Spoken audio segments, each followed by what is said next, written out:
The lights came on all at once, not slowly, not gently. Every light in the entire ship blazed to life like a sun being born. The darkness that had protected the Keth was gone in an instant, and the humans were everywhere. Probe Leader Drex spun around on the bridge and found himself staring at 20 human soldiers. They stood in a perfect circle around his team. Their weapons were raised. Their faces showed nothing. No fear, no anger. Just cold, patient waiting.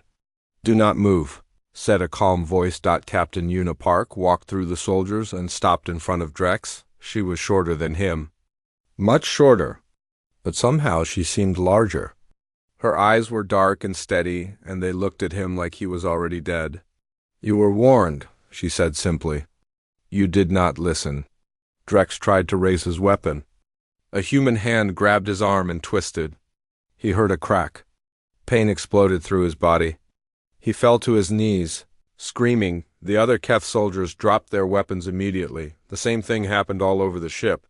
In the engine room, Team 1 found themselves surrounded by engineers with heavy tools. In the hallways, Team 2 walked into a trap of Marines who appeared from every shadow. 30 Keth soldiers, captured in 30 seconds.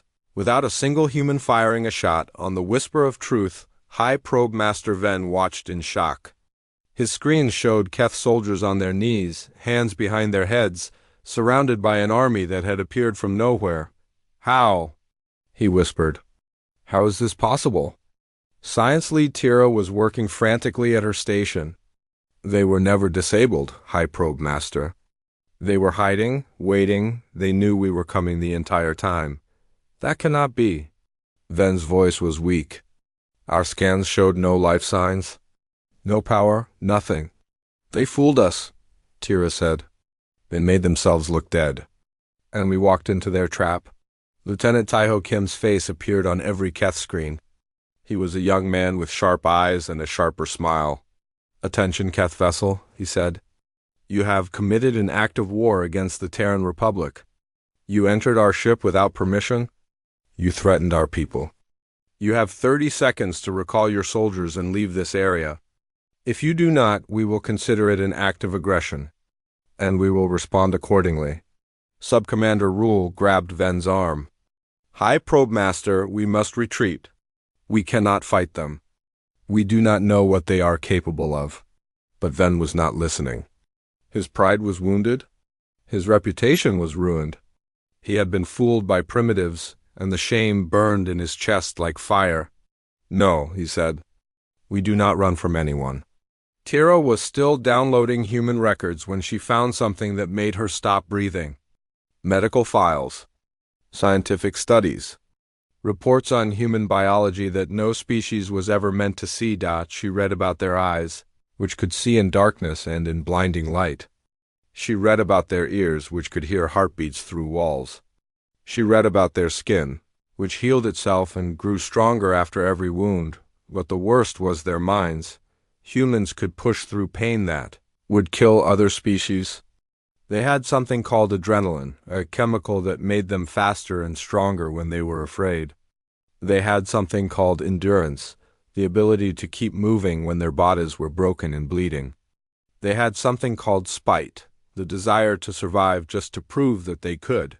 And they had something called love, a bond so strong that they would walk through fire for the people they cared about. They would fight armies. They would tear down walls. They would keep fighting long after they should have died. Tara found a phrase that humans used, "too angry to die." She did not understand it at first. Then she looked at the soldiers on her screen, and she understood perfectly. These creatures did not know how to give up. "High Probe Master," Tira said, her voice shaking, "I must tell you what I have found. These humans are not like us. They are not like anyone. They come from a Class 12 death world. Do you understand what that means?" Ven looked at her with annoyance. "It means their planet is dangerous." "So what?" "It means everything on their world tried to kill them," Tira said. "Their planet has extreme gravity, extreme weather, extreme predators. The air itself is poison to most species. Their sun gives them cancer, but they go outside anyway. They swim in water filled with creatures that have hundreds of teeth. They climb mountains that have no air at the top. They live in places so cold that exposed skin dies in minutes. She pulled up more data. And they did not just survive. They conquered. They killed their predators. They tamed their weather. They'd bent their entire world to their will. And then they looked at the stars and said, "We want those too." On the Indomitable, Dr. Minji Beek walked into the hallway where Keth prisoners were being held. One of them was injured. A young soldier with a broken arm and a cut on his face. He looked at her with fear in his 4 eyes. Minji knelt beside him and opened her medical kit. "Do not worry," she said gently. "I am going to help you." The Keth soldier did not understand. "Why? We are enemies. We invaded your ship." "You are hurt," Minji said simply. "That is enough reason." She cleaned his wound and wrapped his arm. The soldier watched her with confusion that slowly turned to something else. Something like wonder. On the bridge, Captain Una Park stood before the captured Keth and spoke in a voice that carried no threat and no mercy. "I am going to give you one chance," she said. "Return to your ship. Tell your master that you found us. Tell him that we are not to be disturbed. If you do this, we will let you go." Probe Leader Drex looked up at her from the floor. His arm was broken. His pride was shattered. But he still did not understand. Why? He asked, "You have us? You could kill us. Why let us go?" Una looked at him for a long moment. When she spoke, her voice was tired. "Because killing is easy," she said. "Living with killing is hard. I have seen enough death for one lifetime. I do not want to add yours to my list." She turned away. "Take them to the airlock. Send them home." But before the Keth could move, alarms started screaming throughout the ship. Lieutenant Taiho's voice came over the speakers. "Captain, the Keth vessel is powering weapons. They are targeting us." Una's face did not change. She looked at Drex and he saw something in her eyes that made him want to run. Not anger, not fear, just sad acceptance of what was about to happen. "Your master has made his choice," she said quietly. She pressed her communicator. "All hands to battle stations. Hannah, please tell me we have weapons." Down in the engine room, Chief Engineer Hannah Cho smiled for the first time in 11 days. "Captain," she said, "I have been waiting for you to ask. Weapons are online. Shields are at 60%. And I managed to save a little surprise for our friends." "Good." Una walked to her captain's chair and sat down. Around her, humans ran to their stations with practiced speed. No panic, no hesitation. Just calm, professional movement. "They think we are crippled," she said. "They think we are weak. Let us show them what happens when you corner a wounded Volf." On the whisper of truth, High Probe Master Ven gave the order to fire. "Destroy them," he said. "Destroy them all." Green energy beams shot across space toward the Indomitable. They were fast. They were powerful. They should have torn through the human ship like paper, but Captain Una Park was faster. "Return fire," she said calmly. "All cannons. Show them what human weapons can do." The Indomitable's guns roared to life. Not energy beams. Not elegant laser systems. Just massive metal slugs accelerated to impossible. Speeds by magnetic rails. Crude, simple, devastating. The first slug hit the Keth ship like the fist of an angry god. And science lead Tira, watching her screens crack and spark, finally understood what humans truly were. They were survivors. They were fighters. They were the children of a world that had tried to kill them for millions of years, and they had won. The airlock hissed open and the first Keth soldiers stepped into the human ship. They moved slowly, carefully, their 4 eyes scanning the darkness. Their weapons hummed with energy. Their scanners beeped softly as they mapped the hallways. Probe Leader Drex led the first team. He had done this many times before. He had walked through the ships of dead species and taken everything worth taking. This would be no different. "Spread out," he ordered. "Team 1, go to the engine room.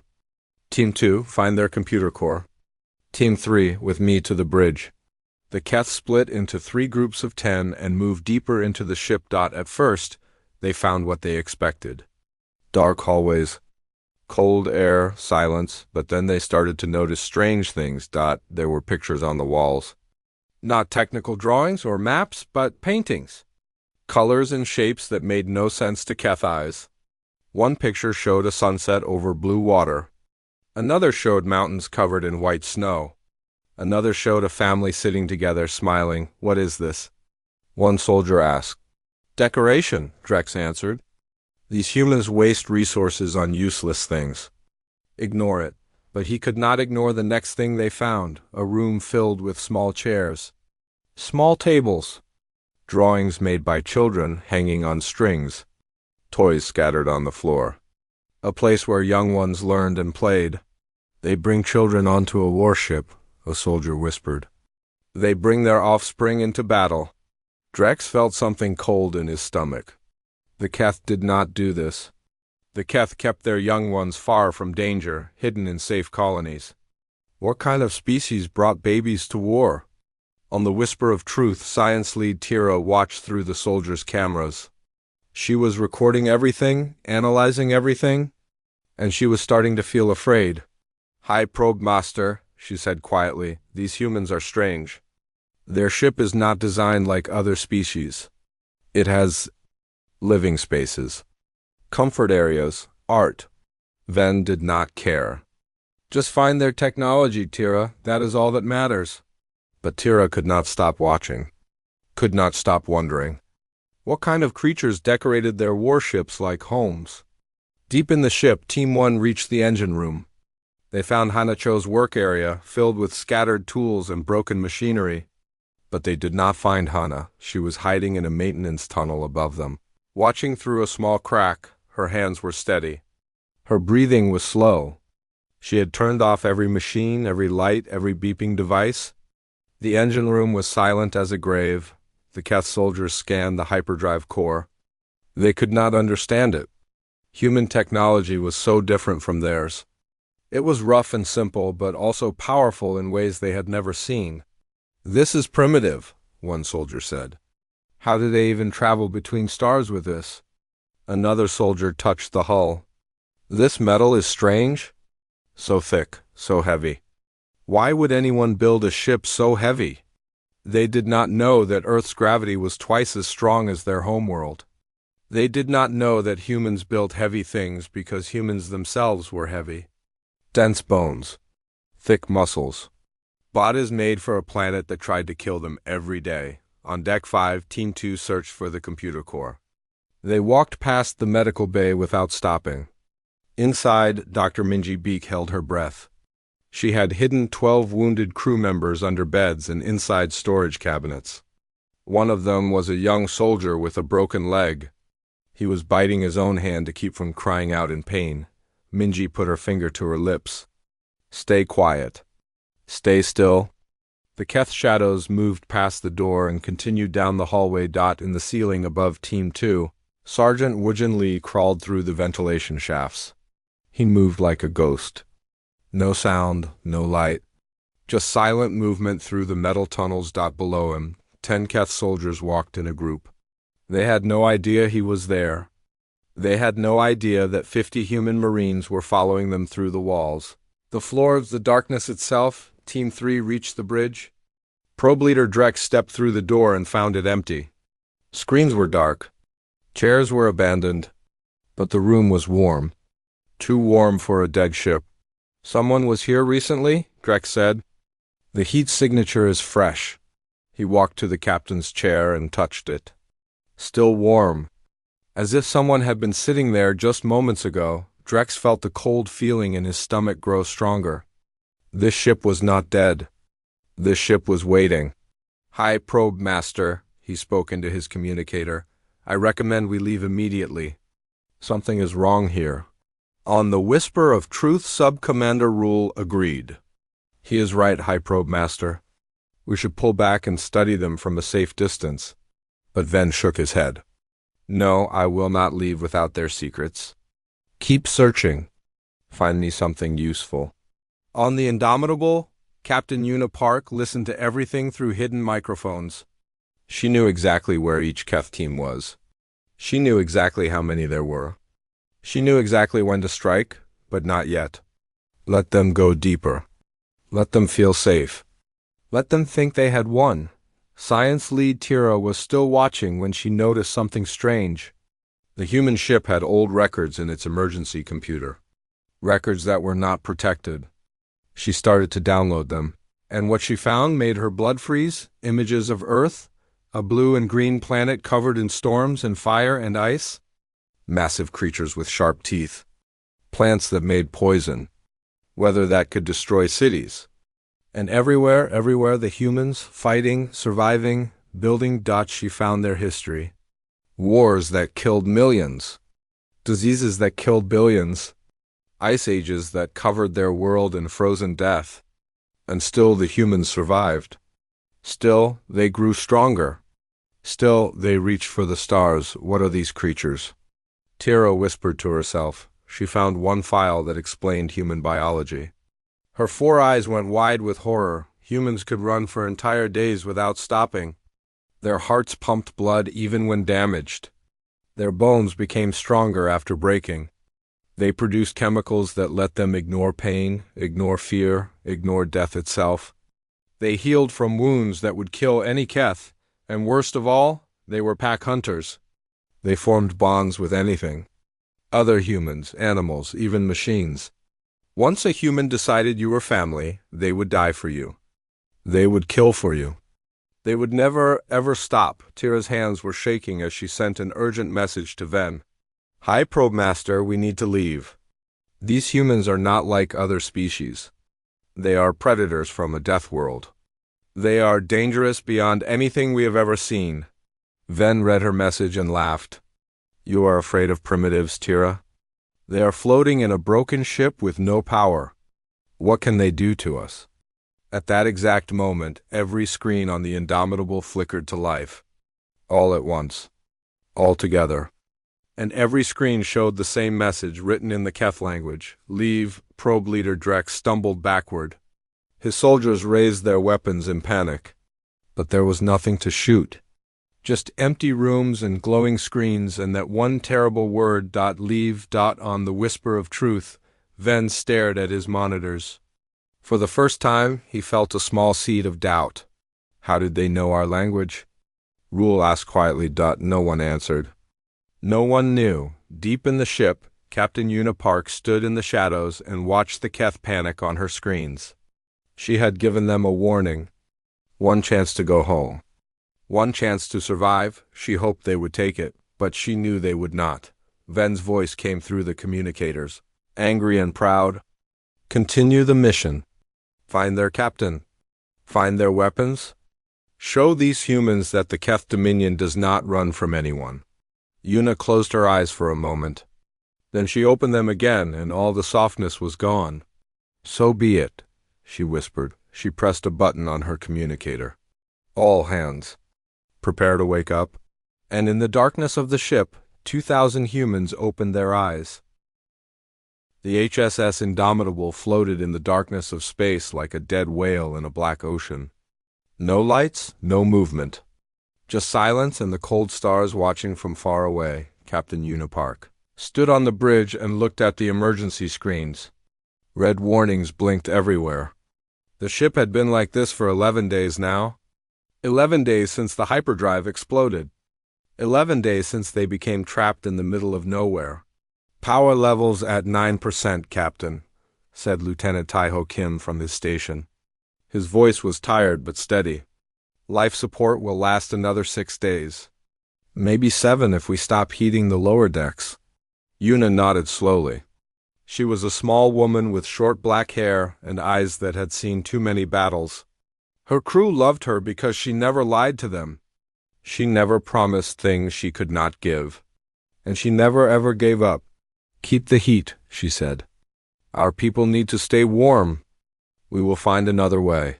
Down in the engine room, Chief Engineer Hannah Cho was covered in oil and sweat. She had not slept in 3 days. The hyperdrive core lay in pieces around her like a broken puzzle. Her hands were burned and cut, but she did not stop working. "Come on," she whispered to the machine. "Come on, you stubborn thing. Give me something, anything." The ship had 2,000 people on board, soldiers, scientists, families, children. They were all counting on Hannah to fix what could not be fixed. And she would die before she let them down. On Deck 7, Sergeant Wurgen Lee walked through the dark hallways with his Marines. They carried no lights. They needed none. After 11 days in darkness, their eyes had learned to see in shadows.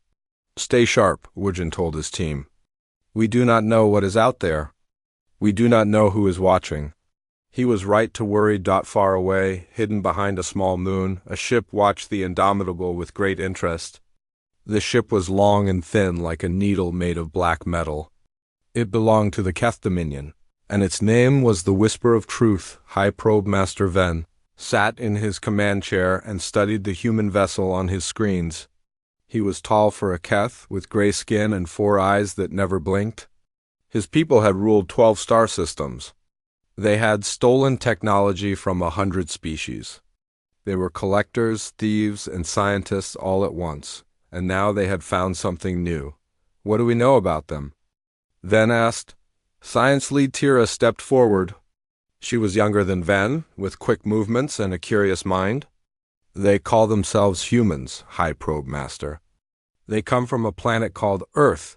We have heard rumors about them, but we have never seen one of their ships before." "And this ship? Is it dangerous?"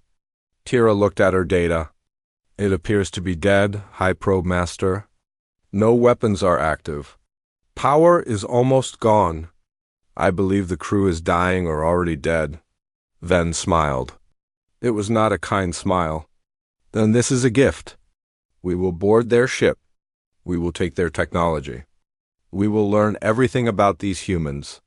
Sub-Commander Rule stood nearby, watching quietly. He did not like this plan. Something felt wrong.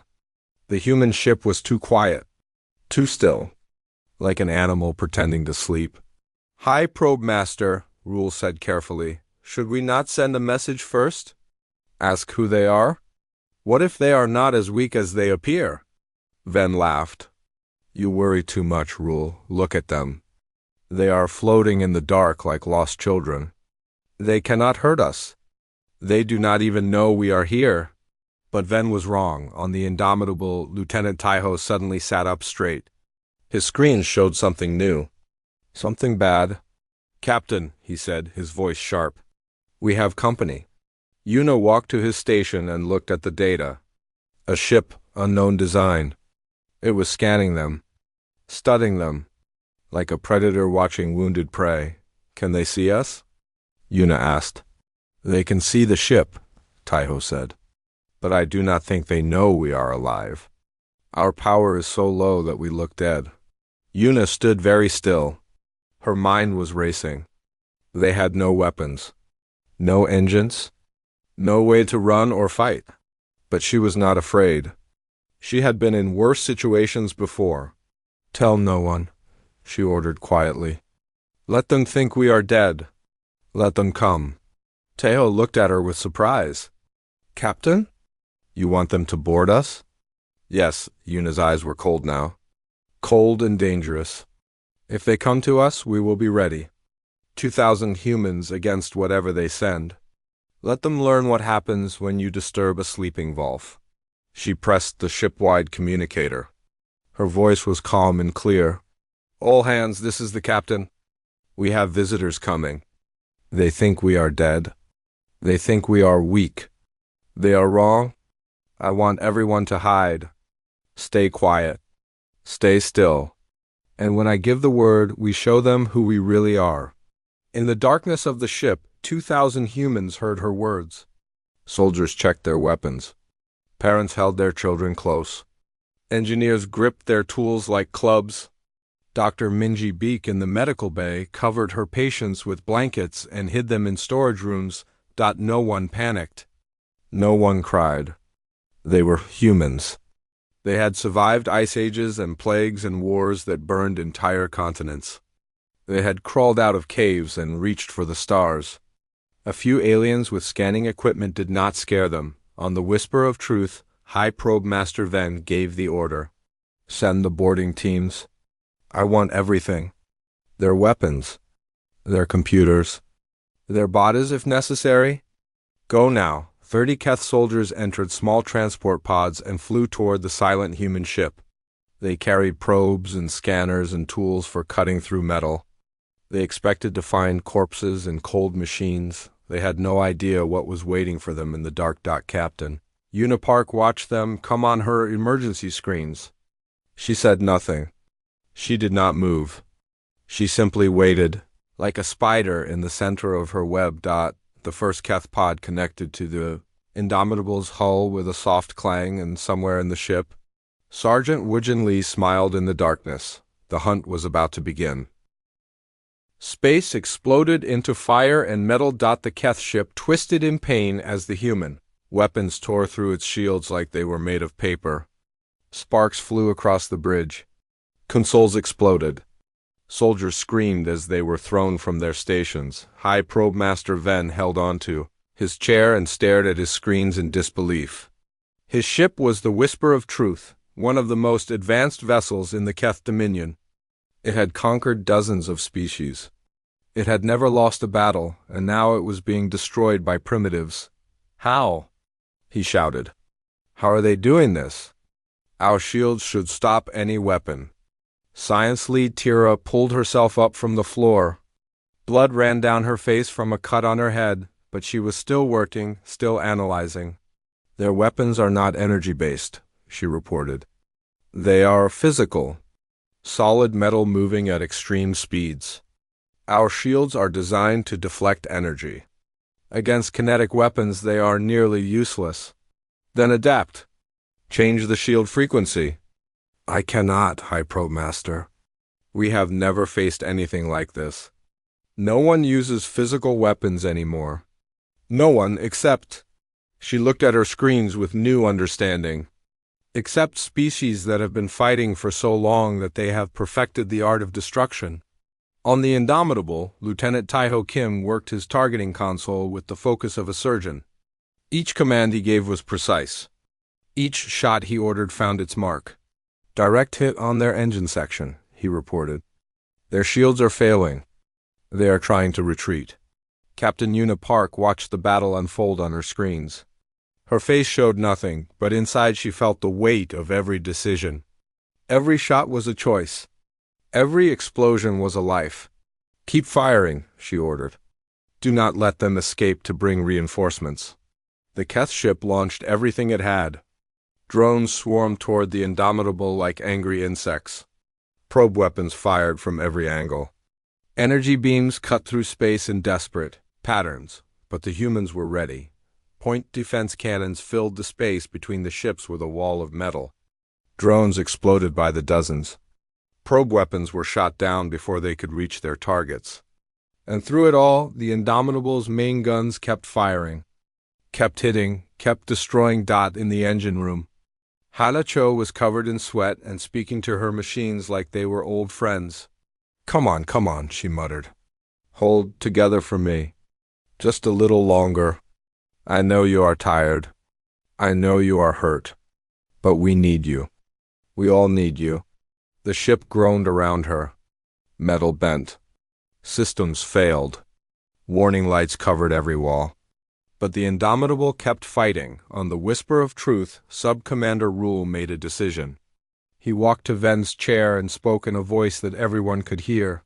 High Probe Master, we must surrender. We cannot win this fight. If we continue, we will all die. Ven turned to look at him with rage in his 4 eyes. Surrender? To primitives? I would rather die. Then you will die alone, Rule said. He turned to the crew. All hands prepare escape pods. We are abandoning ship. Ven stood up, shaking with anger. I am the High Probe Master. You will obey me. But no one was listening anymore. The crew had seen the human weapons. They had seen their shields fail. They had seen death coming for them, and they wanted to live.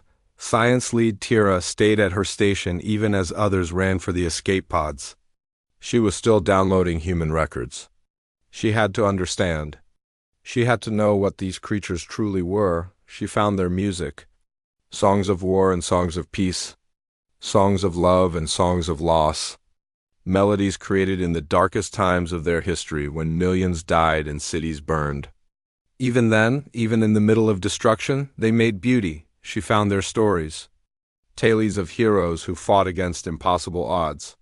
Tales of ordinary people who became extraordinary through courage and sacrifice. Tales of hope that survived even when hope should have died. She found their art.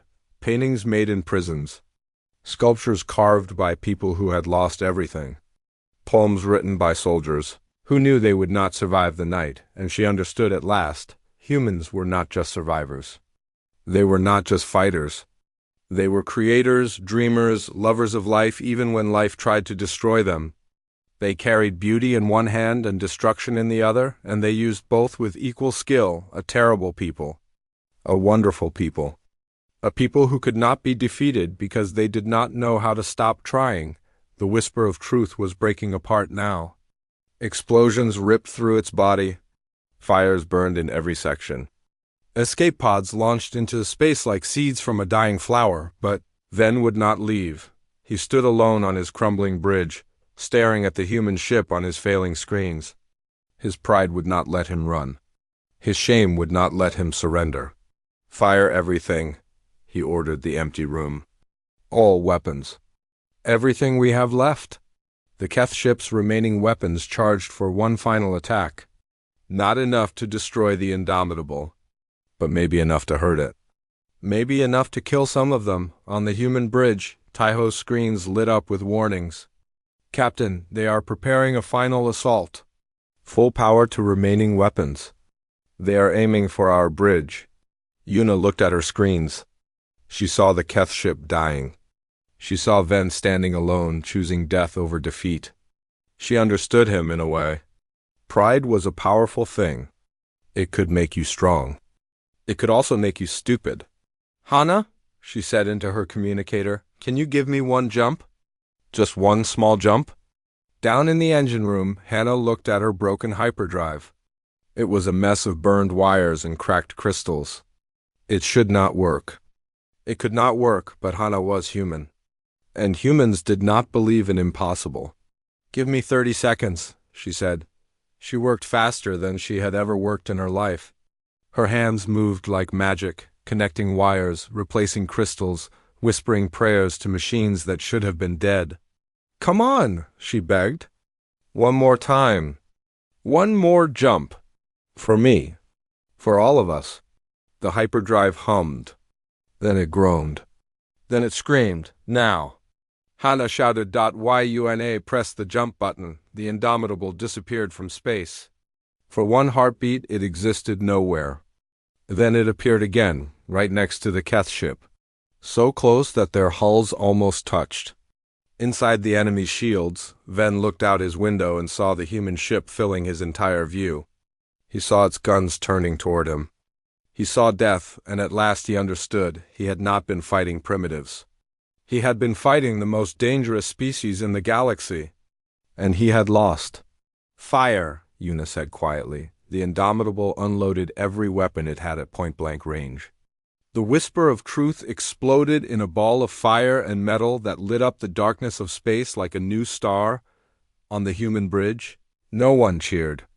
No one celebrated. They just stood in silence and watched the enemy ship die. War was not something humans enjoyed. They were good at it, yes. Better than almost anyone. But that did not mean they liked it. Captain Yuna Park closed her eyes for a moment. She thought of the Keth soldiers she had released. She thought of the ones who had escaped in pods. She hoped they would survive. She hoped they would go home and tell their people what they had seen. Lieutenant, she said, scan for escape pods. If we find survivors, we bring them aboard. Teo looked at her with surprise.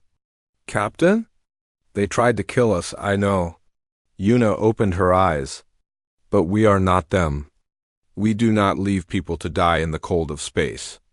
Not even enemies? That is what makes us different. That is what makes us human. Among the debris of the Keth ship, one escape pod drifted silently.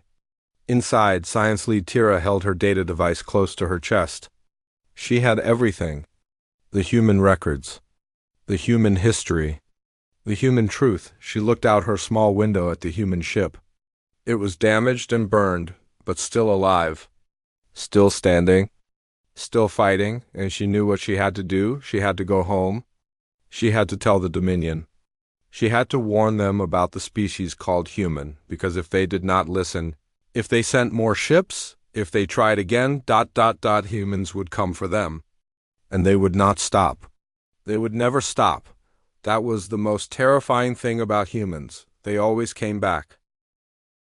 The fires were out. The battle was over. The Indomitable floated in a sea of debris, surrounded by the broken remains of the Whisper of Truth. Captain Unipark walked through the ship slowly, counting the cost of victory. 147 of her people had died. 147 names she would have to remember forever. 147 families she would have to write letters to. She stopped at the memorial wall near the bridge. It was a simple thing, just a smooth metal surface where crew members wrote the names of the fallen. The wall was already half full from battles past. Now new names were being added. Sergeant Wujin Lee stood nearby, watching his Marines carve names into the metal. His face was stone, but his eyes were red. "We won," he said quietly. "But it does not feel like winning." Yuna put her hand on his shoulder. "It never does. That is how we know we are still human." In the medical bay, Dr. Minji Beek worked without stopping. She had human patients and Keth patients, and she treated them all the same. Wounds were wounds. Pain was pain. It did not matter what species you were, one of the Keth prisoners. A young soldier named Fel watched her move from bed to bed. He had been scared of humans before. Now he did not know what to feel. "Why do you help us?" he asked when she came to check his bandages. "Your people died because of us. You should hate us." Minji looked at him with tired but kind eyes. "Do you have a family?" she asked. "Yes, a mother. 2 sisters. Do they love you?" Fel nodded slowly. "Yes. Then they would want you to come home alive." Minji changed his bandage with gentle hands. "That is why I help you. Because somewhere out there, someone loves you and wants you back. That is enough reason for me." Fel looked at her for a long time. Then he said something that surprised both of them. "I am sorry. For what we did. For what we tried to do?" Minji smiled softly. "I know." Down in the engine room, Hanacho slept on the floor next to her beloved hyperdrive. She had not moved since the battle ended. Her body had simply stopped. Too tired to take another step, Lieutenant Taiho Kim found her there and covered her with a blanket. He looked at the engine she had fixed with nothing but skill and stubbornness. It was held together by tape and hope and pure human will. "You saved us all," he whispered. "Sleep well." Far away in Keth space, Science Lead Tira's escape pod finally reached home. She was the only survivor from the Whisper of Truth, the only one who had seen everything. The High Council summoned her immediately. 12 of the most powerful Keth in the Dominion sat in a circle around her, their 4 eyes cold and suspicious. "Tell us what happened," the first speaker commanded. "Tell us how a single human ship destroyed our vessel." Tira stood before them, still wearing her torn uniform, still carrying her data device. She was exhausted and wounded, but her voice was strong.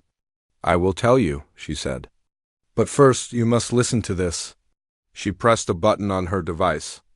Music filled the council chamber. Human music. A single violin playing a melody so beautiful and sad that it made several council members look away. "This was written by a human 300 years ago," Tira said. "He was deaf. He could not hear his own music. But he kept writing. He kept creating. Because humans do not know how to give up." She showed them images. Human history. Human wars. Human art, human love, human hate. Everything she had downloaded from the Indomitable. "They call their planet Earth," she said. "It is a Class 12 death world. Everything there is trying to kill them. The gravity crushes their bodies. The sun burns their skin. The weather destroys their homes. The creatures eat their flesh. And yet they survived. They did not just survive. They conquered their world, and then they reached for the stars. The council members shifted uncomfortably in their seats. They have been fighting for their entire existence, Tira continued. They fought their planet. They fought their predators. They fought each other. Millions of years of constant war, constant struggle, constant death. And every battle made them stronger. She pulled up more data. They heal faster than us. They endure more pain than us. They can keep fighting even when they should be dead. They have a word for it. Spite. The desire to survive just to prove that death cannot take them. But they can be killed, one council member said. They are not immortal. No, Tira agreed. They can be killed. But that is not the danger. She looked at each council member in turn. The danger is what happens when you kill one of them. The others remember. They write songs about the fallen. They tell stories. They build monuments. And then they come for revenge. Not immediately. Not quickly. They take their time. They plan, they prepare, and then they hunt you. She showed them one final image. A human word carved into stone on 1,000 different worlds. Remember. They do not forget, Tira said. They never forget. If we go to war with them, they will not stop until one of our species is destroyed. And it will not be them. The council chamber was silent. What do you recommend? The first speaker asked quietly. Tira took a deep breath. Leave them alone. Do not probe their ships. Do not enter their space. Do not touch them at all. Let them forget we exist. And pray that they do. The vote was unanimous. For the first time in Keth history, the Dominion chose to walk away from a species they could not conquer. A single order went out to every Keth ship in the galaxy. Avoid the species called human. Do not probe, do not engage, do not be seen. Months later, the HSS Indomitable finally reached Terran space.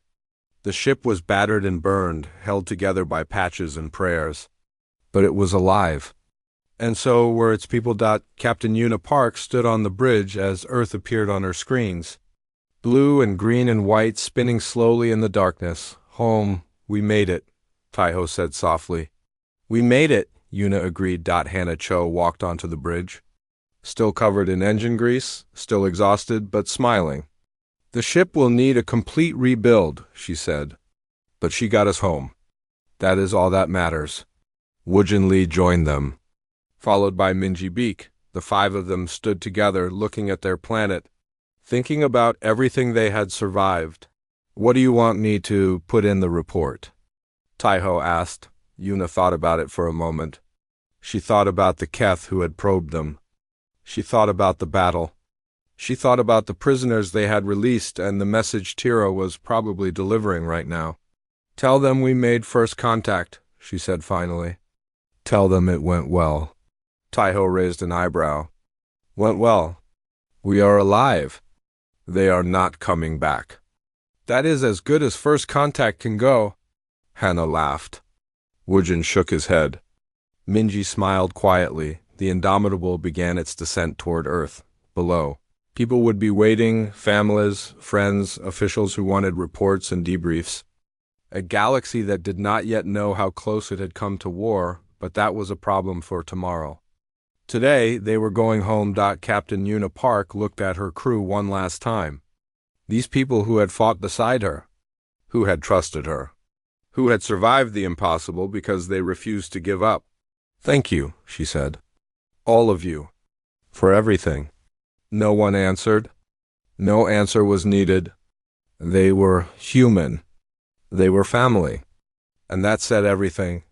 The ship descended through the clouds, carrying survivors, heroes, and humanity's first message to the stars. We come in peace. We prefer friendship, but do not mistake our kindness for weakness. We are the children of a death world. We have survived ice ages and extinctions and wars that burned our sky. We will help you if we can. We will leave you alone if you wish. But if you threaten what we love, if you hurt our people, if you try to take what is ours, we will find you. We will remember. And we will not stop until the job is done. That is who we are. That is what it means to be human. The Indomitable landed safely on Earth. Its crew walked out into sunlight for the first time in months. Children ran to meet their parents. Lovers embraced. Tears fell freely, and somewhere in the vast darkness of space, a Keth ship changed course to avoid human territory. Its captain looked at the warning on his screen and shivered. Do not be seen, he understood now.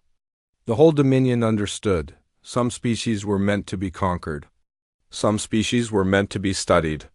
And some species were meant to be left alone. Humans were the third kind, the most dangerous kind, the kind that never, ever gave up. The end.